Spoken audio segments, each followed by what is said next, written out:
Akkam jirtu daawwattoota fi dhaggeeffattoota keenya torban darbee faarfataa Abiraam Tarree wajjin turtii goonee turre kutaa tokkoffaasaa isiniif dhiyeesseen ture. Har'a kutaa lammaffaa isiniif qabadhee dhiyaadhaan jira. Ammasitti turtiin keessan na wajjin haa ta'u. Garuu iddeen faarfannaaf kennamuu qabu ammayyuu kwaalitiin isaa warra keessa jiran irraas hin argamu yeroo baay'ee jechuudha. Warri ala jiran irraas kwaalitiin faarfannaa ammayyuu hin jiru. Inni kun akkamitti jira? Eddichi sirraa'uu qabu sun sagamime. Okay, guys, sagana galo. Gaaffii cimaadha kun namoonni sirreessuu fi turre namni tokko faarfachuu ofiisaa sirraa'uu qaba. Ofiisaa yoo sirraa'e nama hin dhibu. Namni ofiisaa sirraa'e isa barkisu. Namoonni tokko lafuma oolanii lafuma bunaa oolanii lafuma shaayii oolanii dhaqanii faarfatu. Of erga fudhee nanni waan ta'eef ofuma saba utaalchisanii dabqisiisanii fixanii gashu. Isaan humtuu mataan isaa iddootti kennuu qabu waldaa duwwaa miti jechuudha. Kanaaf inni faarfatu sunis faarfataa bira jira dubbiin. Faarfataa bira jira dubbii olaanaa.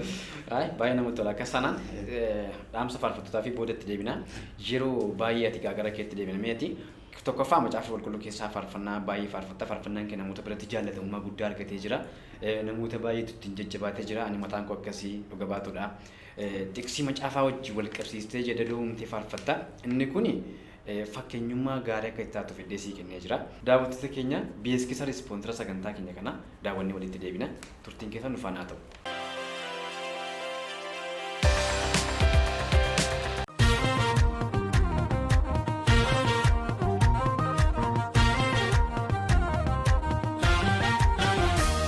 Haga dhagaa manni barumsaa burqaa beektota akkuma amala isaa hojiitti ciichee jira.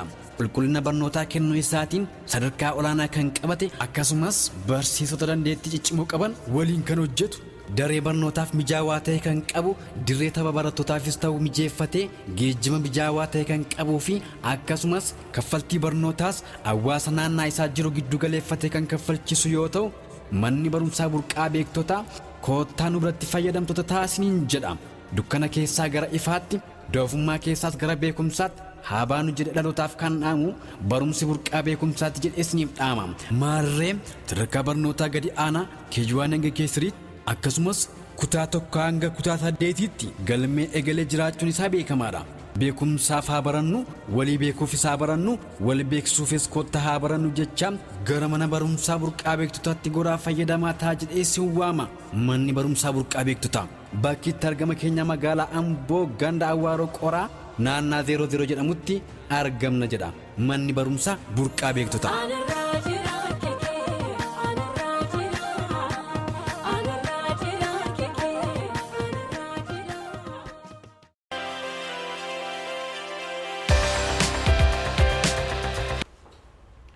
Walitti deebinee jirra. Meegaa Abreeni gara keetti deebina. Tiksii macaafa qulqulluu keessaa dubbii macaafaa wajjin wal qabsiistee jedaloo humtee walaloon kee afanuma keessa wajjin kan wal qabatee jira. Isa kana sagalee keetiin baastee macaafa qulqulluu haasaa jirta. Baay'ee namatti tola inni kuni. Kun fakkeenyummaa gaarii sii kennee jira. Garuu komiin sii ka'u bakki irraa inni yeroo baay'ee sagantaa walirratti kana jechuun har'a iddoo 2-3 sagantaa qabatta. Wayi nama argitu bakka buuste. Isaan sanaaf beeksisteetu maaf tamoo sagantaa sanaafuun kee maayin? Wayi nama dhiisuun kee maayin? Waan nama wal qabsiisnee jira gaaffii lamadha jechuudha. Isaan kana mee wal bukkee qabiitee nu deebise. Egaa sabuun hin danda'amu. Waaqa fuuldura jirra waan ta'eef sirriidha. Wanti akkasii kun yeroo baay'ee nama mudata. Sagantaa garuu itti yaadee walirratti qabamanii sagantaa tarii yeroo karaa deemnu fa'aa sagantaa nu qabsiisu. Karaarra yeroo deemu ajandaa manatti faan dhiisee ba'an. Ani nama Arinyaa kun naan galu masgaramti isaa jedhan naan galu ofii qofaana ajandaa koo qaba qofaatti. Fulbaana onkololeessa jedheen barasaa guyyaasaa iddoo isaa ofii koo qabadha. Akkanatti tolu afaan Oroffaatiin hin qabadha. Isa immoo harkatti baadheen deemu waan ta'eef manatti hin qabadha. Yeroo baay'ee sagantaa kana qabsiise yeroo karaa deemudha. Egaa nan laala yoon jedheeni itti nuu yaadi qabaa jedhanii dhiisu. Dhibba nan qabsiifne yookiin hin dhiifne egaa isaan isas qabanne jedhanii yaadu. Anis immoo ofii koo otoo hin beekin irraanfadhee fakkeenyaaf sii bilbilanii ji'a fa'aa darbanii gaafa sii bilbilan afeera fa'aa seetee sagantaa biraa fidee irratti qabatte. Sagantaa sun deemee maal ta'a dabiilii sirkaa ta'a jechuudha. Namoonni baay'een kan naannoo komatu egaa kun dadhabbina keenya. Sababni isaa achis waldaan si eeddii asis waldaan si eeddii ani koronaa kana booddee illee namni hundumtu qalbii geeddaratee reedee yaada. Kanaaf wanta akkasii baay'ee hin barbaachisu. Kanatti yaadamuu qaba Abiraam. Itti yaadamuu qaba. Maaliif seeti kana kaasee fi nama tokkotti sobama miti. Bakka bu'anii kan waamanii nama tokko yoo ta'anii waldaa bakka bu'anii. Sagantaa kanaafuun kee kabaja namichaaf qabdu iddoo sagantichaaf qabdu waldaa sana wayimmoo saba waaqayyoo dhiigaan bite kana soba wajji wal qabata. Atama wayii nama bakka maaf hin buusne asirratti ilaa wantichi wal darrabeera sagantaan kee walirra miti maaf bakka immoo hin buusne nama. Galoo gaafiin kee gaariidha. Kan si ajaa'ibu silaattan si deebi'ee kana si xumura. Yeroo tokko immoo otoo nu waamii fa'aa poostarii baasu. Amma namoonni naa bilbilee hin dhufta miti naa jedhu eessa iddoo akkasii maal anuun beeku achi sagantaa mun qabanneedha. Sagantaa baay'ee akkattiin namoonni keessa raajonni si'ana ka'an kuni lafa nun dhanne poostarii cal jedhanii baasu. Ofii qofaa otoo makiinadhaan darbu faana arga kun immoo anuma sagantaa maalidha kun jedheen kolfeen bira darbaa jechuudha. Namoonni kana nu hubachuu qabu.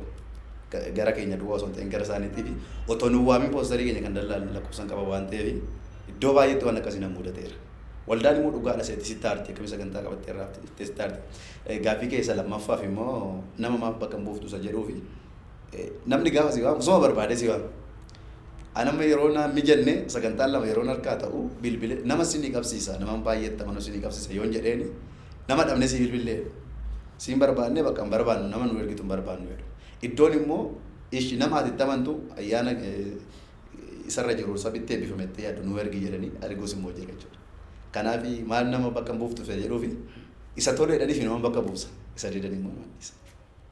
Amma teddee faarfannaa maalirra eddee jedhu booda beekamtiin kee baay'ee dabalee jira. Kasetti warra jiru hojjetti uummata biraan geessus ta'ee isaasitti faarfannaa inni kun baay'ee waaqayyo karaa isaa horsi kaasee jira.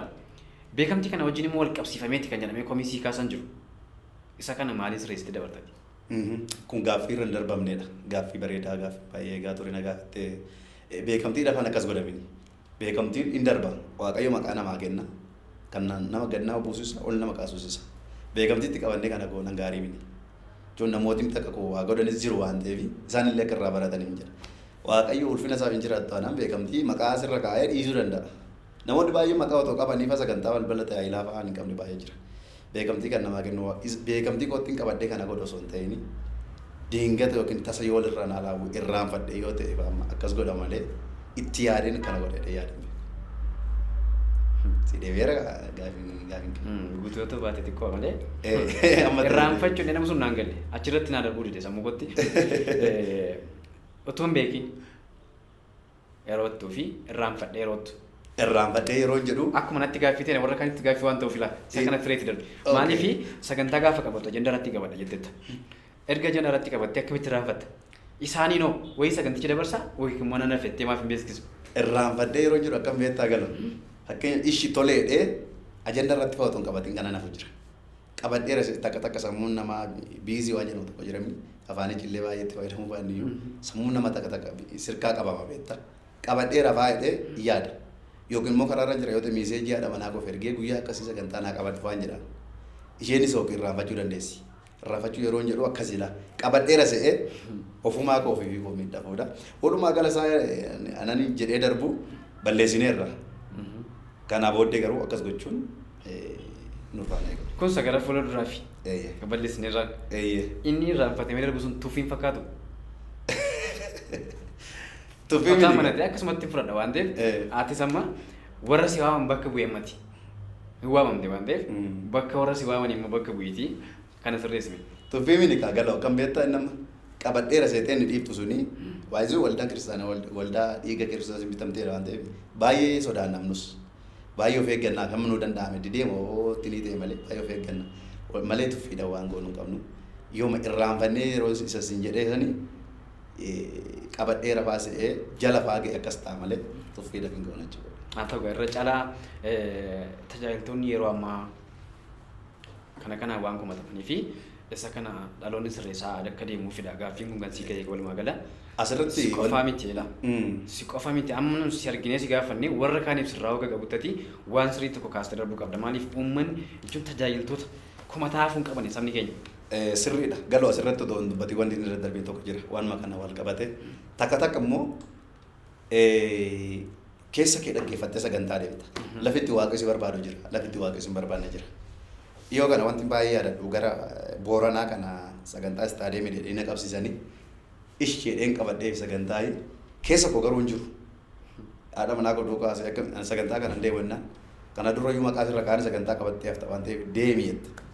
Keessa koo immoo hin jiru wantichi gaafa sagantaan akkam jedhee gaafa hin qabadhu abiyyaati kiristaaniidhaan hojjetame sagantaa bal'aadha naan jedhe. Gaafa naqu saganticha kan qopheesse nama saraa dhuunfaadha. Dhuunfaa yeroo jedhu raajota waldaa qaban kana akkaataan isaan itti qopheessan gaarii miti. Akkuma isa booddee faarfannaa waan jaallateef namoonni dachee dhufee dhumarra utuun faarfataa maarifaa tokko nama wajjin waamanii maayikiin harkaa butatee ishii zammaarii abdii ishiin yemmitti wadduuti jedhe jennaan uummanni harka baase. Albeemii hojjechaa jira waan ta'eef kotta gargaaraa jedhe afaan maarifaati. Uummanni dhugaadhuma se'oo dirree warra waan jiru hundumtuu dhufee birrii 5 qabu inni birrii 10 fuudhee madaragiirra naqee fuudhee namni isa booddee nan aare maayikii natti hin kennan dubbachuutti ani waltajjii irraa hin bu'ee sokkee isa booddee birricha fuudhanii feestaalitti naqanii haadhi manaa isaa fuutee sokkiti birrii sana tollaalu. Anaafis hin taane namni Abrahaam gargaarra hidhee kenne akkatti maqaa keenya fa'aa daldalatu. Otoo yeroo keessa koo hin jiru ta'e san afeeraadhee kun hundumtuu narra hin ga'u. Isaanitti maaf hin beeksisu? Hin danda'amu ture kun. Naaf hin danda'amu. Yookaan immoo natti hin tolle dhufuu hin barbaanne jechuun hin danda'amu. Abrahaam kanarratti sobuun hin barbaachisu. Hin danda'ama ture. Maal beektaa galu? Nama raajota keessaa baasee waaqa hin deemin kan jedhu hin jiru. Nuun immoo keessaa baasee ammaa fi akka raajitti hin deemin nuun hin jedhu. Yooma waata keessuma goonu dida. Utuu keessi kun adiduu deemuun narra hin turre beektaa sagantaan. Kanaaf an dhiyoo kana baay'isuu sagantaa qabadhee deemuuf illee karaa ga'e boorsaa garagalee manatti galee beeka. Sababi isa keessa koo gaafa diduu waan keessa koo diduu waaqayyotu beeka waan ta'eef. Bariisaa isaa maaliif na dhoowe laa jedhee sagantaan nun heddii darbee fa'aa booddee wanta jiru dubbii gadhee fa'aa ta'ee natti argama beekta. Kanaaf iddoo waaqayyo hambisuus jira. Lafa hunda turfina waaqayyo himamini. Amma yeroo ammaa kana waltajjii hundumatu kan waaqayyo himini. Foon urgaa. Kana fuura waaqayyo urgaa waltajjii muraasadha. Kanaaf iddoo akkasii fa'aa nu qomatala. Yoo irraa hafte akkamitti irraa hafte sin jedhu. Kaayyoon isaa garuu kaayyoo waaqayyo sun ta'in kaayyoo birriiti. Waaqayyo immoo iddoo akkasii akka deemtu barbaadu. Kanaaf. Sabni taa'ichisee eegu suni saba waaqayyooti. Atis nama waaqayyooti. As gidduutti ammati deemuuf kaatee deebite. Inni achi taa'isee eegu karaa kee waaqayyo akka itti dubbatuuf taa'isee eegu. Akkamaa ta'amu. Inni immoo akkam taaga. Waaqayyo afuu keenyanis kan oolchu jira. Saamicha yoo ta'e fakkeenyaaf isatu dhufa ebeluu dhufa jedhanii poostarii baasanii maal jedhanii sabi isaa ijaawwatu jaallatu dhaqee faa saamamu jira. Namni hojjese jira karaa kanaan beektee galoon dubbiin kun dhokotaa miti. Fidaa waan sin harka jiru sinii kadhanna jedhanii namni naa kadhate jedhee birrii fuudhee dhaqee faa birrii achumaan ittiin laatamu namni liqii faa fuudhee gaa kennee karaa kanaan hojjese jira. Sababii isaa si jaallatee sababii kee dhufee saamamee hangalu jira. Dhannee itti eebbifamuu isaarra hafnee saamicha ooluu isaa natti tolaan iddoo akkasii jechuudha. Kana wajjin kan wal qabates immoo tajaajiltoonni yeroo ammaa faarfattootas ta'ee hojjettoonni wangeelaa raajonni akkuma tama jettee raajottu warri shaaraa maal jenne sunis faayidaa dhuunfaa isaanii kan giddu galeeffateen tajaajilu yeroo baay'ee malee ayyaana isaanii isa guddaatti seenuuf miti ofii isaanii waan giddu galeeffate waan isaanii fayyadurra dhaabbatanii tajaajilu lama. Yeroo baay'ee komiin alaan ka'uusa kanaa jechuudha. Un warri keessa jirus walumatti komatamnaa inni ala jirus immoo akkamitti nu komataa ati himeensa kana immoo akkamitti tilmaamte mee akkamitti ilaalta isa kana. Egaa isaan namoonni egaa waldaa lama jira tokko kan dhuunfaa isaanii fi fayyadama foon isaanii gabbifachuuf deeman jiru. Dhugaatti immoo waaqayyo ergaa kennee fi shaaraa keessatti rakkatanis jiru. Karaa lamaan hubachuu dandeenya jechuudha. Dhugaamaan namni kakuudhaan ba'ee amma waaqayyo isa bal'isutti dhugaadhaan mul'ata dhugaa fudhatee baay'ee jira. Wal keessa ta'ee nu rakkise malee. Egaa inni warri sobasoodhi warra akka zayitii gurguran warra akka bishaan gurguran maal kana irratti kadhatanii gatii masaa ittiin bitatan laachuuf hin danda'ama ture. Egaa inni guddaan ani beekaa namoota baay'ee boru waan nuti dhufuun beeknu waan ta'eef waaqayyo nu gasha waan ta'eef amma dabnee hojjetannee galla warra jedhan jiru. Hamma kanaatti jechuudha. Egaa kana waldaan kiristaanaa irratti dammaqxee warroota akkasii amantee maqeenya bakka hin bu'an jedhamu yeroo tokko nu arrabsiisaa jiru sagalee waaqayyo arrabsiisaa jiru maqaa waaqayyo arrabsiisaa jiru waan ta'eef warra akkasii bira dhaabachuus hin qabnu. Sabi keenyas kana nu baruu qaba. Gaafa otoo nu beekin poostarii keenya baasanii nu gaafa bira hafnu kana nu baruu qabu jechuudha. Iddoo akkasii. Jiru baay'ee jiru malee. Kan keessa kan Hin kaasaa caalu. jirtu jirudha. Jiru Isaan kana dhabamsiisuun hin danda'amu. dhabamsiisuu hin danda'amu. Amma isaan lafuma biizinesii waan ta'e beekaniituma hojjechaa jiru jechuudha karaa biraa. Akkasitti yaadaa Beekanii hojjetu. Dhabamsiisuu hin danda'amu galu. Sababiin isaa macaafa qulqulluu raajoonni sobduun gara dhumaa hin qabu waan jedheef isa macaafa qulqulluun jedhe hambisuudha ka. Isaan dhabamsiisuu jechuun isa macaafa irraa hambisuudha. Qoyaa bire asirratti raajoonni sobdoonni jiru jenna. Faarfattoonni sobdoonni hin jiranii? Barreeffamni hin argine.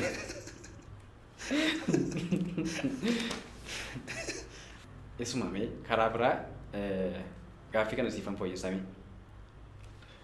Faarfattoonni sobduu ta'anii jiru gaafa isin jedhu sobanii kan faarfatan jechuudha birriif maqaaf isaan kun sobdoota hin jedhamanii faarfannaamti immoo akka raajiitti yoo darboo jira sanatti maaf hin deemu. Egaa ijoolleen keenya yeroo baay'ee waldaa kiristaanarra damoosa waan hin nyaanneef ijoollee warri faarfatanii ittiin buluuf jedhanii waan sobaa waan jedhan baay'ee jiru waan sobaa. Amma argeeraan nama mudateeraan maqaa namaan na'u waan soba raajii san ol kaasuudha jedhanii waan inni hin hojjenne waan karaa isaa waaqayyoon hin hojjenne akkas akkastu ta'e akkas akkastu ta'e akkas akkastu ta'e isa wajjin biyya akkasii deemee akkas akkas jedhanii isaaf ooyisanii booddee birrii gaashaa laataaf waan ta'eef akka godhee faarfannaa kan itti foon jiru. Egaa macaafa qulqulluu faarfattoota sobaa jedheen jiruuf malee itti moggaasuun nutti ulfaata malee jiru isaanis afur qulqulluun kan faana hin jirre. Walumaa gala warri afur qulqulluun faana hin jirre sobduu hojjenne waan nuyi laasisu jiru waan ta'eef. Egaa macaafa raajii faarfattoota sobduu waan hin jenneef kaa'uun nutti ulfaata malee jiru. Ati akka dhuunfaa keetti tajaajila gidduu galeeffattee tajaajiltu maalirratti? Waa egaa taa'elli keenya nu taa'ellu gonfoodhaaf mootummaa waaqayyoo jireenya bara baraaf taa'ella. Ammasitti immoo kuni jireenya foon keenya ittiin jiraachuufis inni deemnee fuudhannu kun isa jireenya bara baraa miti. Isumarra ittiin foon biddeen mana garaa ittiin kaffalannuudha malee. Sana kanan sii kaasee. Giddu galeessi keenya Kiristoos Yesuus. Sana kanan sii kaasee fi akkuma amma jennee faayidaamaaf kan fiigan erga jiraataniiti. Gara keettoo maqna yaadni sun zaydudha. Keessa jirtamoo hin jirtu ati uumaki. Egaa akkas akkasii konfiraansii qopheessanii gaafa si waamanii waldaan tokko tokko jedhanii tiraanspoortii gatti tajaajilaa kan hin beekne jiru. Nu asii mana kiraa kuma shaffaa kaffallaa isaan achi kuma tokko kuma lama dhibba sadii faasii kennu taanan mana kiraa keessin cuftu taanan iddoo akkas akkasii dhattee ofii koof miidhamurra jettee lafa waa kennan dhaquun jira. Jira inni. Anumtu ofii koo jechuun sobuun hin danda'amu waan ta'eef godhee beeka. Sababiin isaa annama waaqayyooti waan ta'eef gatii koo gadi buusuun barbaadu waan hin jedhuufi foon koos na barbaachisa. Kanaaf jira. Anumtu godhee beeka. Isa fida. Fidaallee keessaa basee jechuu baadhu. Iddoo akkas akkasii. Yeroo baay'ee kan kumatamu kanaaf ilaa faarfattoonni keenya yeroo baay'ee keessumaa maqaa nurra jiru bakkee ittiin dhageessadhe yaada akkuma amma sii kaasee fi birrii amma kanaan agarsiistu malee hin fuyyuu kan jedhan immoo jiru yeroo baay'ee jechuudha. Faarfattoota humtuu warra kaan dhiisne jechuudha. Ati isaan keessa jirtaa immoo hin jirtu ofii. Isa dur yeroo dhaga'u kolfaan ture. Akkamitti hojii waaqayyoo hojjetu namni birrii naagashaa akka wanti irra amma kana naagashitan malee hin deemu jedhe. Maal jechuudha jechaan ture. Anumtu garuu dubbisuun deemee na bira ga'e. Akkamitti na bira ga'e yoo jette naa bilbilan sagantaa tokko. Sagantaa bal'aadha sagantaa safaranyoota qopheesse. Nuu dhuftaa jedhan. Nan dhufaa rakkoon qabadan. Meeqan nuu dhufta jedhan. Otoo nani waa'ee birrii ittiin kaasiin ofiisan meeqan nuu dhufta jedhan. Isa booddee maal jechuudha hin jedhe. Ayi faranjii qopheesse waan ta'eef birrii faranjiitii gati isaa amma kana jedhii nutti maddadan. Erga jettanii hamma kana godhaa kaan jedhe. Hankaasee hoosiin hennaa. Ishi haa ta'u jedhanii itti walii galee dhanne. Faarfataan tokkos jira. Inni isa moo gaafanne akkamatti waaman. Gaafa sagantaa san deemee dhaquu sagantaa isu jiru baay'ee bareedaa ture. Waaqayyo ulfinnaa ta'u hamma yoonaa sagantaan irraa fatamne ture. Yoon dubbadhe rakkoon qabu. Anaa birrii san jedhe naa laatanii isa kan koo dubbachuu yoon baadheyyuu faarfataa isa waamaniif immoo na bira gadi waamanii kophaatti kennaniif. Sagantaa bal'aadhaa. Birri baay'ee xinnoo kennaniif baay'ee xinnoo tiraanspoortii kan hin taaneef hin boo'e gurbaasuun hin deebi'e maal taate jennaan akkas akkas na gootee waldaanii ana meeqan uffatanii nan gaafanne akka na godhanii jennaan dhiisi waaqayyo baarsa kana sirraa cabsaa of si dandeessisa waaqayyo. Yaadni sun namam gaarii jettanii mati amma kanaaf ta'u malee nuuf inni jedhamu suni gaarummaa qaba. Gaarummaan qabu. Waldaanis meeqa sii kafallu jettee nama gaafachuu hin qabdu Tajaajilaanis mee kanaa kafalturee deemuun qabu. Hojii dallaalaa osoo hin hojii waaqayyooti waan ta'eef lafa qabanitti waaqayyoon kadhatanii deemanii hamma waldaan siilaatte fudhatanii waaqin taa'eedha. Wanti akkasii kun lammaffaatti deebi'amuu qabu jedhaan gara goon. Gama keetiin. Gama qonnaa. Haa ta'u gaariidhaan baay'ee namatti tola. Mee dhumarratti faarfattootaaf dhaamsa maalii qabdati? Faarfattootaaf dhaamsa ani qabu si'ana galoo faarfannaan akka durii san humnaan qabu baay'ee argaa jirta. Bara yeroo san bara Baacaa fa'aa san bara Phaawulos Taganyii fa'aa faarfattoota keenya warra dura nu jira hangafoota keenya akka Magarsaa Baqqalaa kana akka Dastaa Sarmuu fa'aa akka Bilisee akka Barraashii fa'aa kana faarfannaa isaanii amma ammaatti gabaarra dhabeetta.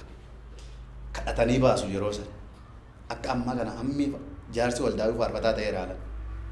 Jaarsi waldaa faarfataan takka sagantaa geggeessu baay'ee ergaa guddaa qaba namoota baay'ee ittiin fayyada. Nuuni yoo isaan laallee gara kana dhufne amma booddees akkasii isaan namne malee waaqayyoo kan nurraa ulfina kennee fi kan biyya booda bakkee jiru kan biyyuma keessa kan jiran jiru.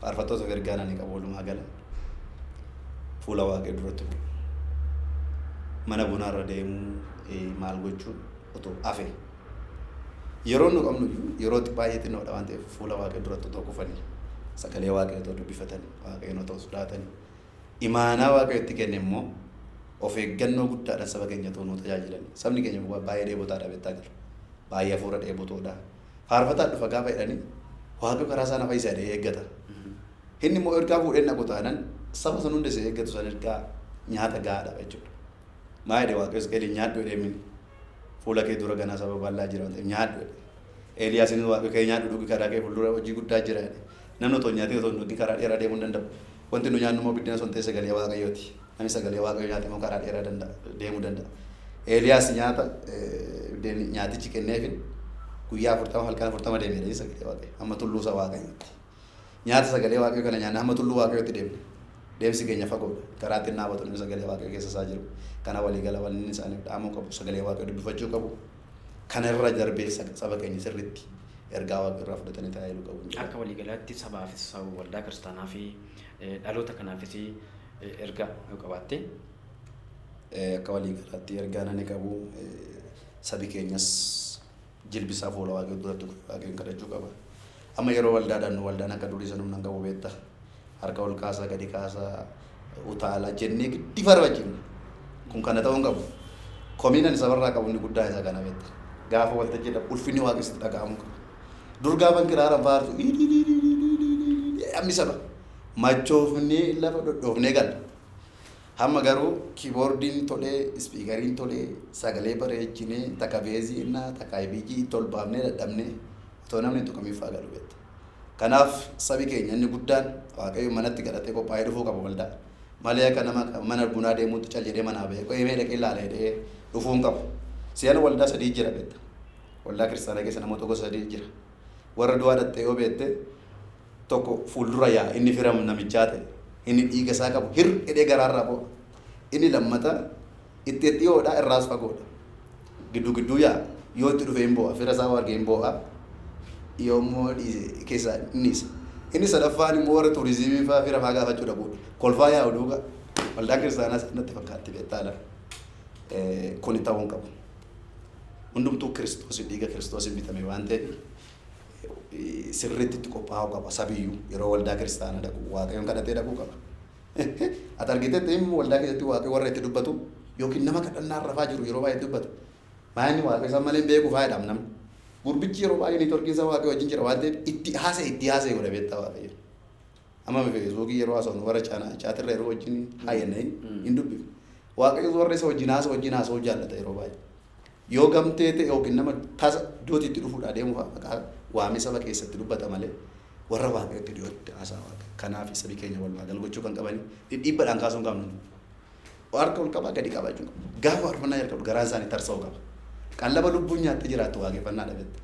Foon kan amma nyaata gaafa nyaanne foon keenya hin boqotamin qallaba lubbuun nyaattee jiraattu garuu waaqeffannaa. Sabi keenya waaqeffannaa kana waan hin barreeffamne yoo hafuurri isaa akkuma dhawatetti. Kanaaf sabi kan gochuu qabu. Tajaajilaan waldaa kiristaanaa tajaajilullee ergaa waaqayyo irraa fudhatee saba keenya tajaajiluu qaban jedhe. Waaqayyo isaa eebbisu galu. Baay'ee namatti tola. Turtii nama wajjin goote keessi koo baay'ee gammadaadha. Yeroo dhiyootti waan haaraa waan sirraa eegnuufi kutaa ittaanutti immoo waan biraa qabattee nuuf ta'edhaan abdii guddaa qaba. Waan haaraa sirraa eegaa waan jirruuf atis immoo albeemaa sadaffaa hojjetaa waan jirtuufi bakki sanarrattis walitti dhufna deeyin amana waaqayyo guyyaa nuuf kenna. Ameen. Har'a dhufuu keetti baay'ee gammadaadha. Keessi koo eebbifame. Daawwattootaaf dhaggeeffattoota keenya kutaa lammaffaa faarfataa Abiraam Tarree wajjin goonee kana fakkaata ture. Torban keessummaa Abiraam qabadhees ni dhiyaadhutti torban kun torban nagaa isiniif haa ta'u.